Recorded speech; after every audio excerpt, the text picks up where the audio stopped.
اللهم صل وسلم وبارك عليك يا حبيبي يا رسول الله، وذكر من احسن المتابعين في الدنيا. عاملين ايه النهارده؟ بقى جايه لكم بتتبيله كبده خطيره جدا جدا جدا. وانا بقول لكم انا اسفه على التاخير لو انا بتاخر عليكم. انا قايله لكم قبل كده ان هو بيبقى غصب عني، يعني شديد الاول اللي بيخليني نتاخر عليكم. ماشي، تعالوا نشوف دلوقتي هنعمل تتبيله الكبده بتاعتنا دي ازاي، والمكونات اللي احنا هنحطها عليها. تعالي وانا اقول لك دلوقتي. معايا راس توم، هرسناها كده او دقيناها او فرمناها، كلها بتدي نفس النتيجة. ومعايا 4 ليمونات، هنروح جايين عصرينهم كده على التوم، وبنزل بالكمون وبنزل بالكزبرة، وبعدين بنروح جايين حاطين عليهم معلقة من الزعتر.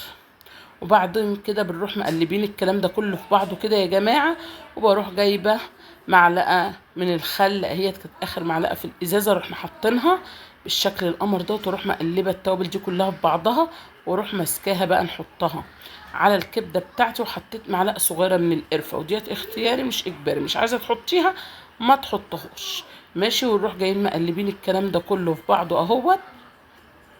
ونروح جايين متبلين الكبده بتاعتي بالثوم بالتتبيله القمر بالبهارات الجميله كده، ونسيبها نركنها لمده ساعتين، تاخد كده وتشرب بقى من التتبيله الجميله ديت.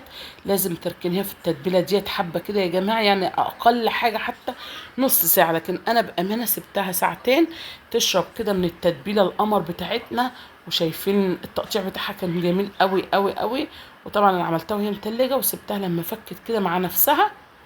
عشان ايه؟ تشرب من التتبيله بتاعتنا كده. معايا دلوقتي كوبايتين من الدقيق، معايا كوبايتين من الرده الناعمه اللي هي نخيل الدقيق. الرده بتاعتنا دي اللي مش عارف يعني ايه رده ديت، اللي لما بتيجي تنخل الدقيق بيطلع منه الرده. فطبعا حطينا كوبايتين من الدقيق، حطينا كوبايتين من الرده، حطينا معلقه من الكمون. ماشي، ونروح جايين مقلبين المكونات دي كلها في بعضها كده. وبعد ما بنقلب المكونات، تعالوا نشوف دلوقتي.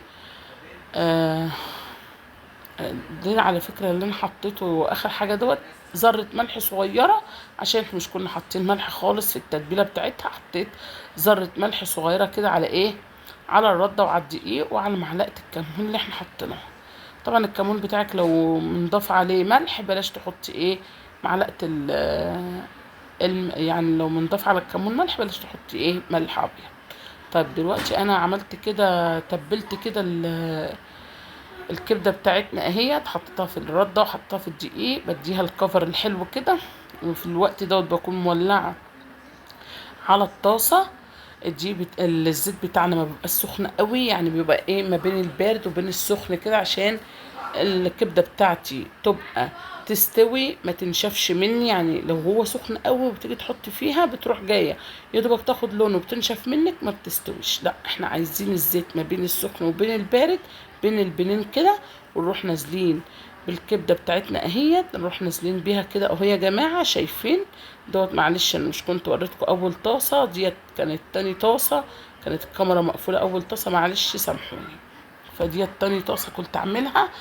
وطبعا بنسيبها كده بقى وبنوطي عليها النار تستوي كده براحتها اهوت. طبعا لو وصلتي لغايه هنا، مش تنسي لي احلى لايك وسبسكرايب. بجد يعني تعليقكم بيفرق معايا جامد، واللايك بتاعكم بيفرق معايا جامد. يا رب اكون دايما كده منوره حياتكم، وانتوا كمان منورين حياتي يا احلى مشاهدين، يا احلى متابعين في الدنيا دي كلها.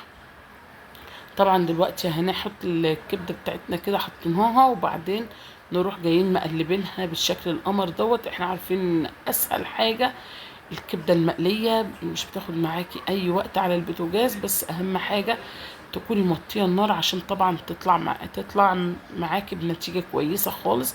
شايفين اللون بتاعها كان جميل قوي قوي قوي، مش واخده اللون المحروق ولا لا، هي واخده معايا لون جميل جدا جدا. ايه رايكم فيها؟ عملنا جنبها مكرونه. وايه رايكم في الكبده بتاعتنا القمر ديت؟ يا رب يكون الفيديو بتاعنا عجبكم. مش تنسوا لي احلى لايك وسبسكرايب عشان يوصلك كل جديد وجديد، ويا رب اكون بقدر اقدم لكم الجديد والمفيد. وانا النهارده بقول لكم بالهنا والشفا على قلبي وقلبكم. بحبكم والله العظيم، والله العظيم بحبكم. بس مش تنسوني احلى لايك، اللايك بتاعكم بيفرق معايا جامد. وعايزاكم كده تكتبوا لي كومنت، ولو انتوا عندكم اكله جديده تقولوا لي عليها عشان